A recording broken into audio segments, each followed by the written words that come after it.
In this video, I will show you how to convert Microsoft Word to PDF. Let's get started.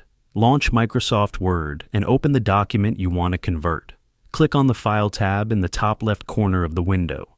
Choose Save As from the menu options. Choose the folder where you want to save the PDF. Type in your desired file name.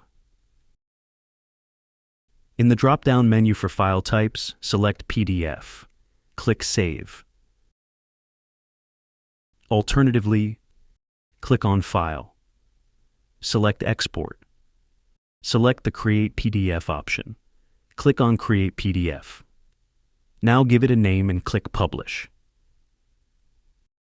By following these steps, converting a Microsoft Word document to a PDF can be done quickly and efficiently. Feel free to reach out if you encounter any issues during the process. If this video helps you out, please leave a like and subscribe. Comment below if you have any questions.